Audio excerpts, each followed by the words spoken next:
Good morning, everybody. It's John again. I wanted to give you a quick rundown on how to use Firefox's clusters, or cluster tabs as it was formerly known as the Firefox plugin.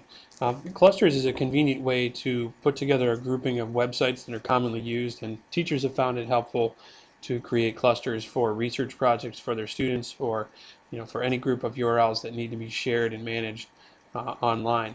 So it's very easy to do. Go to clusterurl.com and download the Firefox plugin. And once that's installed, you'll notice that in your Firefox window there is a Create Cluster from Active tab window, and also a drop down to access any of your most recently used clusters that you might have constructed. So I wanted to give you a quick overview of one that I've constructed for some of my classes. This would be for speech topics for students on a various project, or for various projects that they do in the course. This one happens to be some resources on art, architects, and artists. And these are all websites that I have visited and pre-approved for their research projects. So all I need to do to share this with the students is grab this unique ID from the URL window and share that with my students via Edmodo email, or off of my web page. And down at the bottom you'll notice there's also a quick description. I didn't put any tags in there in this one, and then some other options there for sharing, and even some widgets that might be available and how you can include this cluster in other resources like web pages. Each cluster does have an RSS feed, and you can use that RSS widget on your web page, as we've done in some applications before as well. So let me walk you through how to create one of these from scratch. The basic idea here is to create a series of tabs, or open a series of tabs with approved websites, or websites you want to add to the cluster. And for this example, I'll use another project for another class, which is to create typography posters. So I'll visit the first website that I want to include. I'll launch my cluster plugin in Firefox, and it will automatically start a new cluster with that first website that I want to add. And I can create some details here as we go along. To add a second tab, all I would need to do is click on the second tab that I have open, and then over in the right you'll see Move to New Cluster, and it would bounce me back to that original tab. And now you see that I have added one website and then the second website down here.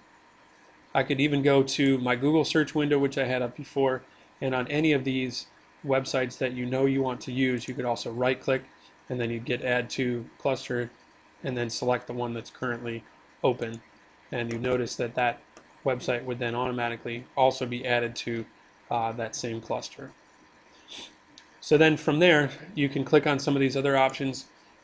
Maybe it needs a title, so this might be Typography Project Resources, or something similar to that. Click the check mark to approve those changes, add any tags, enter a description as you need here, and then even some options to protect it with a password. If you wanted to share it with your students but you wanted to keep that information private, you could use that option. Additionally, in the upper right you have other built-in add this types of tools, where you could add it to any social networking site. You could bookmark it, add it to any of these other social networking sites as you see fit. So the advantage is that you can bring in URLs from any resource, add them to this cluster, and then share the cluster that you have with one URL. The disadvantage is that this cluster has to be managed from this machine and this version of Firefox. So it's a great resource for teachers to construct bodies of URLs for research papers and projects for students.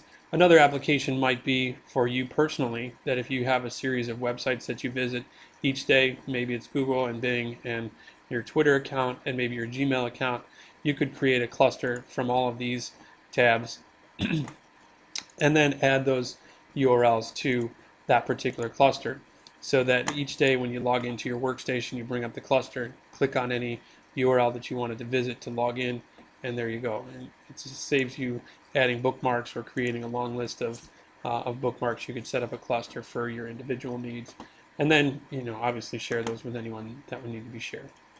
So I hope that gives you the rundown of how to use clusters. Please feel free to visit trendingeducation.com for more, and if you have other questions, please post your response there. Thanks for watching.